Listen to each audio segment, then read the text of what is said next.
What, you want to see a review? Is that why you're here? Alright, I'll do it. What's going on, guys? This is Burrs. I want to talk to you today about the Alchemist 40/55 from Eddie Bauer. I believe they call this a unisex backpack on their website. No, not assuming anyone's gender, just saying they call it a unisex backpack. Siri, does non-binary fit into unisex? Here's what I found on the... She doesn't even know. You guys have seen this in a bunch of different videos in the past. I've been using it for a while. I really like the fabric on here. And this is a moderately sized pack as far as the weight goes. Obviously you can expand it out. It's a 40/55.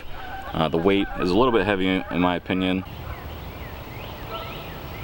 Geese. You can't live with them. You can definitely live without them too. I switched over all my stuff from this pack, which I've been using and you guys have seen in recent videos and videos of last year, to a Black Diamond Element 60, so that's why it's empty right now. The one main reason is weight to size. So that's a Element 60, weighs a little bit lighter than this one, which is a 40/55. This is a great pack for maybe like a day trip, something like I'm doing today where I'm just gonna walk in a mile or two, set up, check out for some stuff, test some stuff out, and hike back out a mile or two. If you're a super ultra lightweight backpacker, which if you are, you're probably not gonna use this because 3 pounds 14 ounces is not super lightweight. But if you're worried about durability with a super ultra lightweight backpack, which is the main problem with them for the most part, the fabric on this is a 600 or a 630D nylon cordura type fabric, and it is really strong. So if you are worried about your bag getting all jacked up in the wilderness, this bag is going to last a long time because the fabric's all over. So you might be getting a little bit of weight, but the fabric is going to make sure that this lasts for a very long time. So let's take a look at it here. You can see on the front it has some different points to attach stuff to, which is awesome. I have ran an axe on the side here, and my Wetterling's large hunting axe, I think it's called the Hunter Axe, large hunter axe, it fits right in this slot right here, upside down, and then I can buckle it in. This is really for more like mountaineering, but I was able to fit the axe in there and then attach it up here with this attachment point.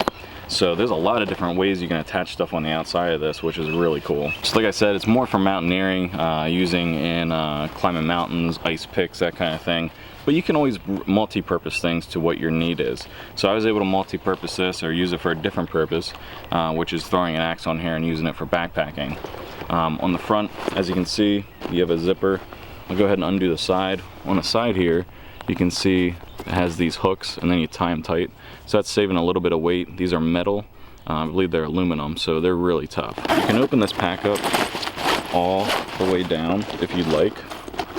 And that's how you get that expanded, that's how you get the expanded amount of, so if you open it up all the way and you bring this out, that's how you get that expanded 55-liter capacity. Maybe you can't see, but down in there is a hole. So you can expand it out, and if you do expand it out, what they have over the top here, the ability to bring this over the top and make a top to the bag. So if you are going to do the 55, you're still going to have a top to it. You're just going to have a little bit more exposure. This is going to be out, and this is a much thinner fabric than the 600D cordura type fabric. So if you are going to expand it out and you're going to go in some crazy terrain, just know that this fabric is probably going to have a problem if you're going through any thorny areas or anything like that. So at the top of the pack you have a little bag here, a little pocket where you can put stuff. As you can see here, usually I'll put like a medical kit in there, maybe a water filter and a medical kit.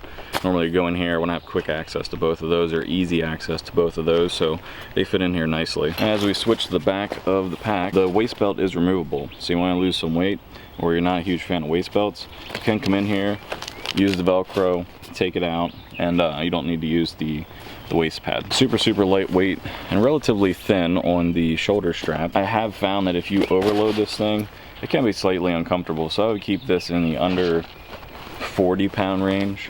Maybe 30 pounds is where it's really comfortable. I have overloaded this in the past just to test it out, and you know, when I'm going into the wilderness and I'm testing stuff out, I got to bring a lot of stuff. So when I was testing this one out and taking it into the wilderness, I was throwing an axe, a saw, and all kinds of other stuff on here. So definitely putting probably more weight than what it needs to be on here. So keep it under 40 pounds, and I should have no problems with these shoulder straps. You see it has nice venting on the back. You have a raised area right here, so you have good airflow throughout. I never experienced really being too sweaty or disgusting on my back with this one. Nice carry handle here, or grab handle. On the bottom they have that same exact 600 or 630D cordura. Nice and tough. You can see that there's some scratches and stuff on the bottom, but nothing's punctured, and I really don't think it'll take a lot to puncture this just because of that 600D cordura being as strong as it is. They do make lighter weight versions of this pack. You can go on Eddie Bauer's website and check that out, but this is the one I would like just because of durability. I don't want to buy a lightweight thing just to go out to the wilderness and you know, have something tear it or rip it up for what my usage is. If you're gonna go mountaineering and stuff, that might work out for you, or if you're easier on your gear, that might work out for you. But I wanted this one because I knew it was durable. You can see the bar tacks right here.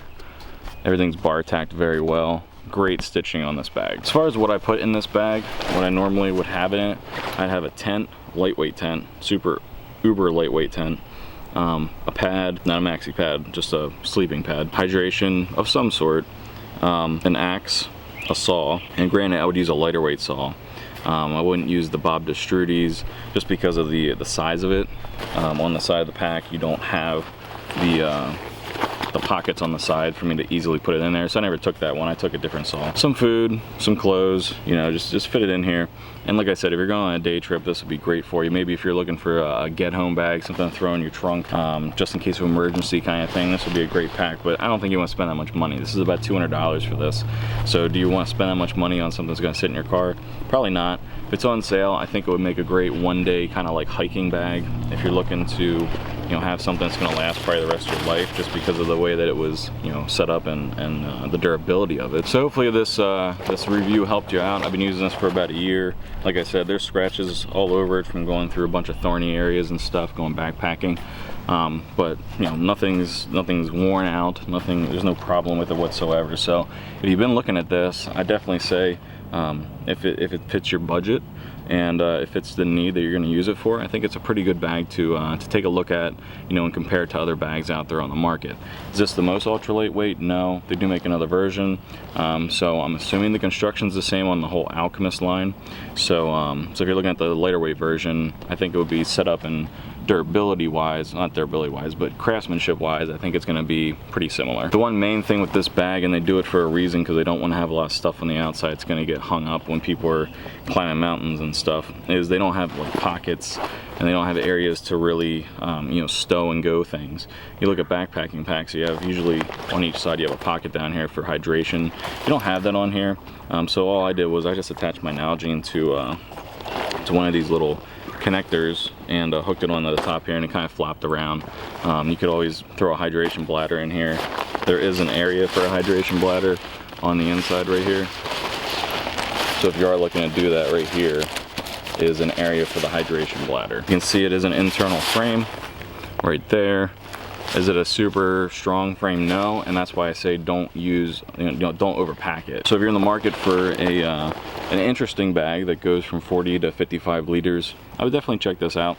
If it fits your budget, fits your needs, get a look and compare it to other ones. But I can tell you that it's made really well. It's worked for me for a year on multiple trips, and really durable.